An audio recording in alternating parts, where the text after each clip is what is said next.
Sanibona, phinde nibingelele njengaleli thuba ngalomzuzu ngaleli hora nangalesi sikhathi.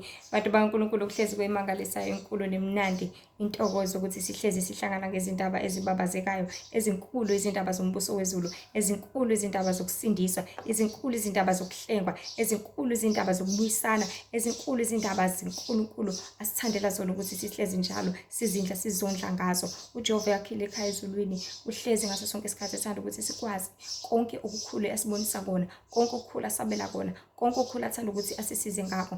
uJehova uhlezi esembulela izinto eziningi ezinkulu esisiza ngolwazi, ethanda ukuthi sazi siqaphele konke okwenzakala lapha emhlabeni ukuthi sizibusele thina endleleni, sizenzele thina indlela elula ekuthenini sifinyelele ekuphileni nasekhanyeni nasembusweni wezulu ngelinye ilanga. Ngokuba siphila singabantu, ukufinyelela embusweni wezulu kulele ezandleni zakho, ukufinyelela embusweni wezulu kulele ey'ndebeni zakho, ukuthi uyavuma yini imizono zakho, ukuthi uyazihlambulula yini, kulele ezinyaweni zakho, ukuthi uyahamba yini uye emanzini uthole ukuhlengwa nokusindiswa, uthole ukubhabhadiswa, uthole konke okudingayo ngaso sonke isikhathi. Siphele ey'khathini sakugcina njengabantu baNkulunkulu lapho kugcwele kakhulu izisebenzi zobumnyama emhlabeni kaJehova. Sike sithole nje ngezithunya eziningi ukuthi lapha emhlabeni already sebengaphezu kwabantu abobumnyama, whether baphuma emanzini amamemethi, whether izangoma, whether abathakathi, whether ama-wizard, whether izithunya, ama-agent, ama-satanist, whether noma luphi uhlobo olusebenza ngendlela yenkosi, kodwa ebumnyama sebandile sebengaphezulu. Kuphinde khona kunjalo kuzoqeda futhi kwakhiwe ama-robots, phinde kunjalo kwakhiwe ama-cloning, phinde khona kunjalo kuningi bantu baNkulunkulu. Mahlale sazi ngaso sonke isikhathi ukuthi uJehova esibonelela konke uthanda ukuthi sizilungise, uJehova esibonakala konke uthanda ukuthi sizisindise, uJehova esibonelela konke uthanda ukuthi sizisize thina. Sasicela isihloko esithi izithunywa zesitha. Kuhlezi kumanga, yazi kuhlezi kumangaza indlela isitha esikopela ngayo ukona konke kukaNkulunkulu. Sihlezi sikopela, copy and paste. uNkulunkulu une-kingdom, okay, nami ngine-kingdom. uNkulunkulu unokuthi nami nginokuthi. uNkulunkulu unokuthi nami nginokuthi. Okay, uNkulunkulu uney'thunya nami nginey'thunya. uNkulunkulu unabafundisi nami nginabami. uNkulunkulu unababhishobhi nami nginabami. Exactly yonke into uJehova ayibekile wayenza nesathane ukwenza the very same thing. Njengoba uNkulunkulu wadala umuntu nesitha naso sathi nami ngizomdala umuntu. Hawu ngeke phela. uNkulunkulu kwazi ukudala umuntu yena ngoba enjani? Samdala umuntu kodwa sahluleka ngokumphefumulela. That is why konke okwesitha kuyi-fake. Konke okwesitha kungamanga. Konke okwesitha kuyinkohliso. Ngoba kukho ubuqiniso kukho. Akukho okuhle ngakho. Akukho okufanelekile ngakho. So kuhlezi kumangaza indlela esithe sikopela ngayo ukubona konke kukaNkulunkulu. Senze isiqinisekiso sokuthi sizikhanda uNkulunkulu walapha emhlabeni. And siyinikezile isicoco. Sizibona siwuNkulunkulu wangampela. Yikho nasezulwini wawiswa into eyodwa. Okuyi-pride, ukuziphakamisa. Ukuzithatha azibeke lapha phezulu. Ungathatha uzibeke lapha phezulu ekhona ovele phezulu. Ubani wena? Uyini wena? The fact that wayibusiswe kakhulu ngezinto eziningi, ebusiswe ngama-gift amakhulu, ethenjwe ngezinto ezinkulu eziningi, lokho kwamenza wabona ukuthi mina ngaphezulu kumthetho wami. Mina ngimuhle kunani nonke umthetho wami. Mina nginamandla wonke umthetho wami. Mina ngikuphimbe lihle kakhulu umthetho wami. Mina ngu-1 no-2 no-3. Yathatha i-pride yambeka lesicongweni, okuyiyona into yamenza wawa, waze waxabana noMikhayeli, wase walahla khona lapha emhlabeni. So uma selahle lapha emhlabeni, ila eseyibona esiwumanqanqa ngempela-ke khona lapha emhlabeni. Ila eseyibona-ke sebusa ngempela-ke lapha emhlabeni. Ila eseyibona-ke ukuthi okay, ake ngenzeke ukuthanda kwami-ke ngawo konke engakwenza. Yikho nasezulwini wayesento yodwa ukuyiphakamisa, efuna ukufana nomveli nqanqi. Okay, sonke siyazi ukuthi wahamba imayela elikhulu kangakanani ekuthenini aze akwenze lokho. Njengamanje uhlalela uqhubeka akhande abantu. Njengoba sengike ngabeka ngo-cloning phecelezi. Njengoba sengabeka nangobo-IVF. So kuzohlanganisa lisidi, kuhlanganise lokhu. Uyathatha kuyabekwa. kusayibona ukuthi namanje sisafuna ukuqhubeka nazo zonke lezi zinto. Ngoba siyathola ukuthi nama-scientist amaningi angama-Satanist vele. Ngaleyo ndlela wenza isiqinisekiso sokuthi uyazisabalalisa ekopela konke okukaNkulunkulu. Okubuhlungu kodwa ngokukopela kwesitha kanjena kuzokwenza abaningi bahluleke ukwehlukanisa. Ilale lapho phela indaba. Lapho phela ila inkinga khona.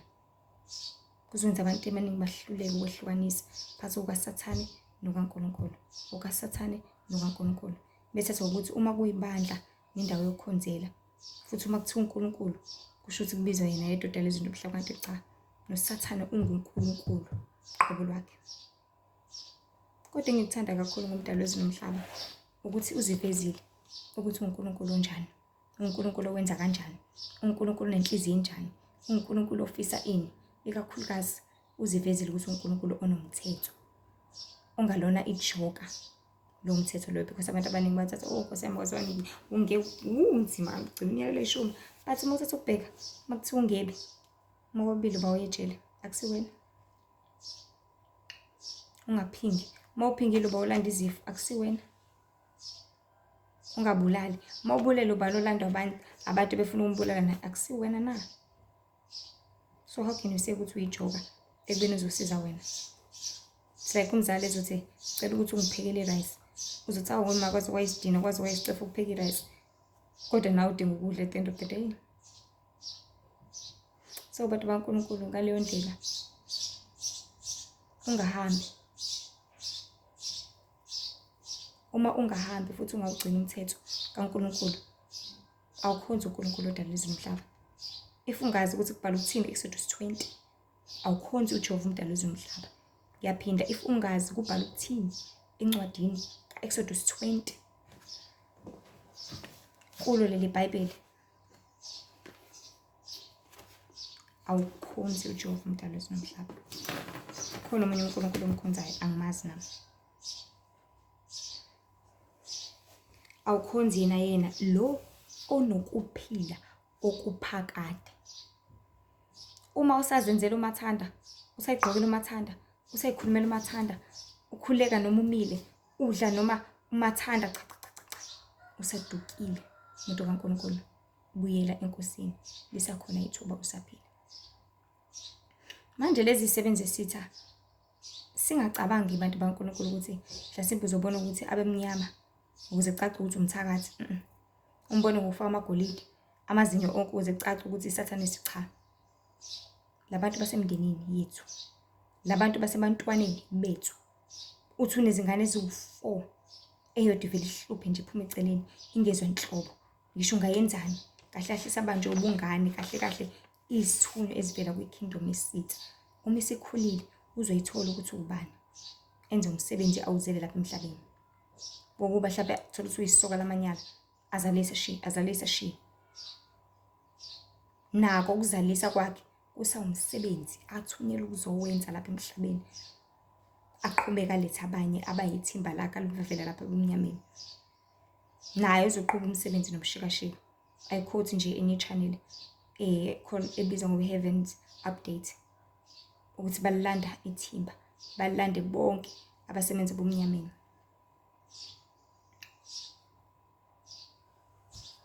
Athi umuntu ngifuze ubaba naye wayesoka lamanyala. Impela ngoba nawe uzokwenza lento ade ezoyenza. It's like a relay. Umunye ufika agijima kuphinda anika omunye, agijima anika omunye, agijima anikezele omunye. Kanjalo. Ukuze babe baningi abafiwelela esifokweni, babe baningi abafinyelela ekufeni.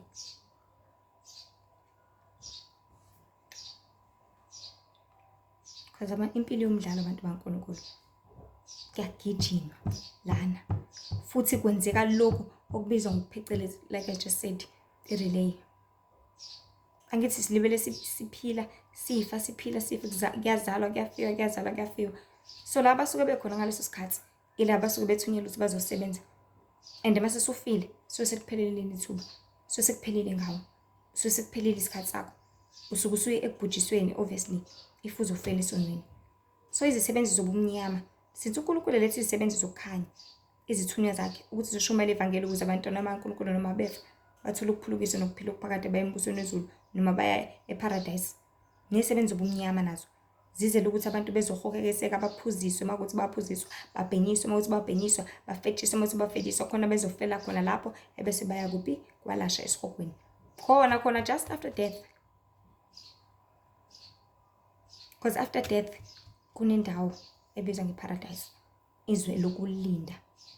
Phinde kube indawo ebizwa ngesihogo. Yona-ke unfortunately sebevele sebeyathotharishwa. Yabo nje uLazaro wathi efa lapha emhlabeni waya straight esifumeni sa-Abraham eyonzani iyoduduzwa. Nayi so-ke isicebi saya straight ekubhujisweni. Incwadi kaLuka, Luka 16 verse 22. Nasi isicebi saya ekubhujisweni same time. Iyona into eyenzakalayo leyo uma ufa. Whether abantu bayakholwa lokho noma abakholwa, but iyona into eyenzakalayo uma kufiwa. Umuntu uya straight la esebenza la khona. Uya straight la efanelekile khona. Uya straight la nempilo kade iphila. Because lempilo ephilayo njengamanje uqhubeka nayo noma usungale kwethuna. Bese nomphefumulo ngithi usenyameni. Phela mase usungale kwethuna, it's just like usuphelele umsebenzi kuphela. But uqhubeke wenze njani? Uqhubeke uphile. Because uNkulunkulu kayibeke lento ngokucacile ukuthi if umuntu esebenza, let's say usebenza e-office, lisho ibhilidi liphele lingqongqo. Lisho ukuphi wona usekhaya. Kusho ukuthi sekuphelile ngawo? Akuphelile. Kuphele ngumsebenzi wakho. Awusezokwazi ukuthola imali, awusezokwazi ukuzondla, awusezokwazi ukuyinakekela. But wena usanjani? Usaphila. Kunjalo-ke nawe njengomuntu as a soul, as a spirit. Ukuthi inyama le, sorry not impahla, le isiyabanda qa. Akusho ukuthi sekuphelile ngawo. But uqhubeka uphile. That is why abantu sibabona emaphushweni. Bekhuluma bekhala ngendlala, bekhuluma bekhala ngokoma, bekhuluma bekhala ngazo zonke izinto. uNkulunkulu yangiholela ukuthi ngishare le ndaba yalesi sibonakaliso engike ngaba naso. Ngibona there's this guy sasifunda naye esikolweni.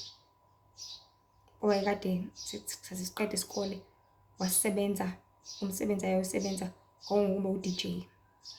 So now mengabe sebenza engu-DJ, sonke siyazi ukuthi ubu-DJ usuke wenzani, usuke usebenzele ubumnyama ngithi. Because ngale nkathi uspread leyo sound, you are spreading ama-spirits azobiza abantu, amsusa umuntu ekhaya kubo. Maseza kule tavern leyo DJ la kuyona wena, efike ezophuza, efike ezobhema, efike ezokwenza konke, ufana nani wena umlethile? Uyasebenza. Usebenzile ekuthenini loya muntu loyana azafinyelela isonweni, usebenzile ekuthenini loya muntu azafinyelela ekufeni. But lo mfana lo sasifunda naye wahamba washona. And ukuthi emeshona after nje izinyangana ngaphinde ngambona. Ngimbona ume emva kwewele lakhe. Bese ngithi kuye hayibo. Lo muntu emva kwakhe uyakubona nje noma akubona, uthi akangiboni. Ngibona wena wedwa. Sihambe sixoxa naye. But kuthe ngivikele edlule, ngabona esinye isibonakaliso ekhala ekubalisa ethi unzima lo msebenzi ngale kwethuna. Because uqhubeka nawo. And mathi unzima lo msebenzi ngavezelwa bonke abantu abango-DJ. Kumele abenze bahlale ekubeni u-DJ khona bezoqhubeka benze lo msebenzi kade wenza naye. Baqhubeka balothekise abantu abaningi, bahlahlekise abantu abaningi, benze ukuthi abantu abaningi bafele ezonweni, bafele emanyaleni. So naye usebenza ngokuthi useyispirit-ke manje usesebenza ezweni lakamoya, esebenza ngabantu abasenyameni khona bezoqhubeka bafezekise umsebenzi necebo lesitha obumnyama. So usesebenza full time manje sengale. Usesebenza full time manje usebenzela isitha. So izithunywa zesitha. Khona isebenza ngala, kube khona isebenza nangale kwethuna.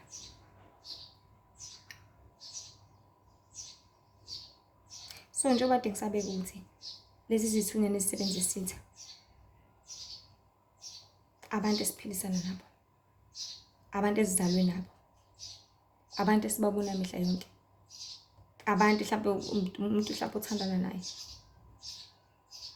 The fact that uzokwenza uma uthi uyenkonzweni athi asingayi enkonzweni asenze ukuthi The fact that makumele ukhuleke uzothi awu Nkosi yami sisakhuluma nje sisaxoxa nikhohle lapha i-video call or something uzokhohlwa ukuthi awusekusikho ukukhuleka. The fact that kumele uzile ukudla avela aqhamuke lo mngane wakho awu Nkosi yami ngizokusurprise nana awukade ngagcina ukukhipha ngifuna ukukhipha kwasho kwagcina. The fact that ngaso sonke isikhathi kuzoba nento ezokwenza ukuthi usuke uthikameziseke ulahleke ungayenzi into ofuna ukuyenza ungenzi into ehlangene noNkulunkulu. Qaphela mhlawumbe lo muntu othunyelwe isisebenzi sisitha. Mhlawumbe lo muntu usuka in the marine kingdom. Kibala bonke artists, actors, actresses, zonke izinto ezilahlekisa ziluthekisi abantu zivela kwi-kingdom yobumnyama. Because kumele sazi singabantu baNkulunkulu ukuthi emhlabeni sifika umhlaba usuvele already prepared for thina. Ubusuvele usunayo yonke into. Isitha bese sivele sesivivile ukuthi ya sizodila nabo labantu laba. So sidila nabantu ngazo zonke izinto ngayo yonke indlela. Ngakho konke silwa uthi imbokodo nesisekelo sikubamba konke. Futhi sizama ngawo konke. Abantu ningacabanga ukuthi ukubhobha komhlaba kuyoqala mhlasimpe sabona izimpi yomathenki amabhomu kuyadudulwana amaloli amakhulu njengasemamuvini lutho liyabhubha kuyimanje. Ifingane ingasahloniphi ikwazi ukuthi iqabule umfana phambi komuntu omdala selibhubhela phela. If umuntu esekwazi ukutshela umzala wakhe ukuthi lalela sifebe ngengizwe ngawo seliyabhubha kunjengawo kuyimanje. So bantu bakaNkulunkulu because isitha siyazi ukuthi mengalindwa ukuthi kuze kufike leso sikhathi yabo leso sikhathi kuzobe sekuvala ke ngoba umoya kaNkulunkulu uzobe usungasekho sekudedela yonke into uthenze emhlabeni uzobe sekuvala nje mba. But kumele hlezi sazi ukuthi mengalinda leso sikhathi isitha siyabona uzosuphenduke phela wena awu ngeke uzosindiswa lo muntu ngeke. And asifuni ngabe leyo nto sifuna zife ngamvunye libe liningi ithimba eliyakwalasha eliyesihogweni kanye nabo ngoba abeve bebaningi. Bake basha amasatanist ukuthi meyongena lapha kulomhlaba lo ongaphansi kwamanzi bathi kune register emakwayo kuthi akumabhuku amabhuku agcwele amagama abantu abaphila kulomhlaba kuthi baningi labantu. Kubona konke abantu bakaNkulunkulu engithanda sihlezi sikukhumbula kodwa ukuthi uJehova akazimbuli zonke lezi zinto. Akazimbuli zonke lezi zindaba ezimbulela ukuthi sithuke, sesabe, sithumele, sifuna ukubaleka, sincamele ukufa, awu senze njani, awu nje simbulela ukuthi sazi sibone futhi ukuthi sibhekene nani lapha emhlabeni khona sizokwazi ukwehlukanisa nokukhetha. Ngoba egcina usuku kumele wena wedwa uzikhethele. Isebenzisise zikhona andike iphenduke zizalele lokho zizele lokho abasoze baphenduka bazele imission nevision and bayagcina bayakwenza. And isimanga ave bethembekile abobumnyama thwathi bomnyama abeve ukuthi nje bekukhanya angazi kulekha kuphi. But ngenxa ukuthi uNkulunkulu sesibonisile konke wena uyazazi ukuthi uyisoul wena uyazazi ukuthi uyabizwa uyazazi ukuthi usangaphulukiswa uyazazi usangasindiswa. Amukela uJesu njengoNkosi nomsindisi manje.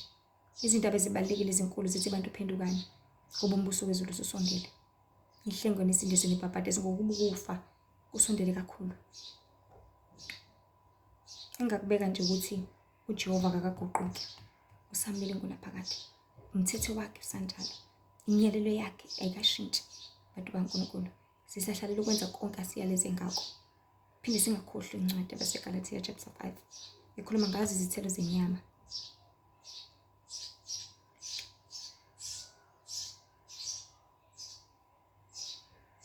La igcizelela khona ukuthi abenza konje abasoze balidle lombuso kaNkulunkulu.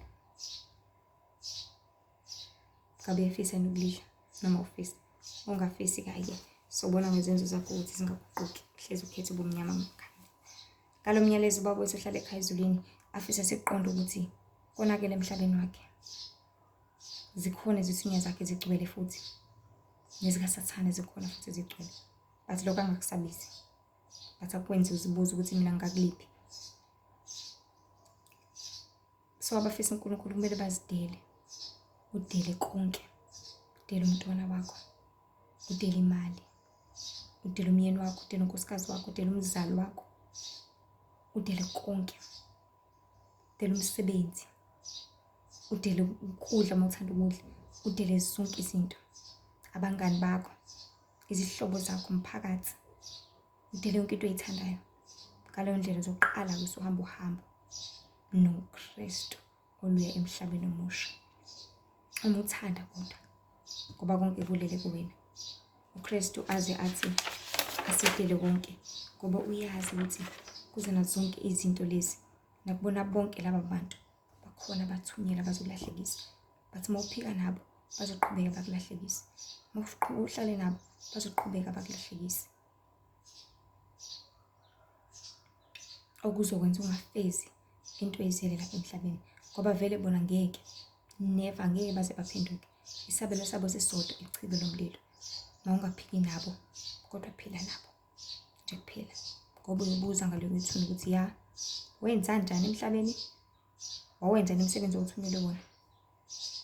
Ngakho-ke bantu baNkulunkulu phendukani lahle konke kwezwe okuyizinkani okubuza ngakho kufa ngoba umbuso wezulu ususondele.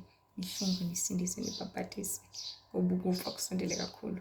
Nikhole ngokweqiniso isikhathi siphelile. Ngabe saphika nokuthi umfundisi uthe lalela naye uzele uzonikukisa. Sorry naye uzele ukuzonilahlekisa nonke no-1000 negcwele ebandleni khona nizolahla ngoba yekho yena usuka kwi-dark kingdom. So bantu baNkulunkulu asibeleni enkosini. Ziningi izithunywa lapha emhlabeni. Wena ulandela siphi? Ziningi izisebenzi lapha emhlabeni. Wena ufundaphi? Because umuntu ufunda zafi. Impilo iyi-lesson each and every day. Uthatha siphi wena isifundo? Uthatha kuphi wena ukuyalezwa? Uthatha kuphi wena ukusizwa? Uthatha kuphi wena? Khethe yakho ngoba izindlela zempilo. Enye iye ekufeni, enye iye ekuphileni. Asibe nani ngibusise kakhulu mhlazi nazo izithunywa zikhona zigcwele kodwa wena balekele ukubi usondele kokuhle. Kuzobonakala ngokuthi wenza intando kaNkulunkulu ukuthi ukhethe bani, ukhethe ini. Kuzobonakala ukuthi ufunda iBhayibheli lakho ukuthi ukhonze udalile. Kuzobonakala ukuthi uligcina usuku leSabatha ulingcwelise ukuthi ukhonze uJehova umdalisi nomhlaba. Kuzobonakala ukuthi usindise uhlengwe uthi ngifuna ungena emanzini ukuthi ufune nokulangazelela ukuphila phakade. Kuzobonakala ngawe ukuthi ulangazelela futhi ukhethe kuphi. Kwasiphi nani ngibusise imqinise hlezi ngazi ukuthi uNkulunkulu uyasizonda isono. uNkulunkulu uyabuthanda ubungcwele. Ezinye inkundla zokuxhumana khona uFacebook lapho khona imibhalo, kube khona nama-short 10 minutes clips, kube khona Instagram uLihle Themba Wendy Mzobe with IE, bese kuba khona uTikTok uLihle Themba. Nkosi nibe nani niqinise. Cela ndlulisele nakwabanye bathole ukusindisa nokuphulukisa. Elihle igama lokuSujesu. Nami sephakade. Amen.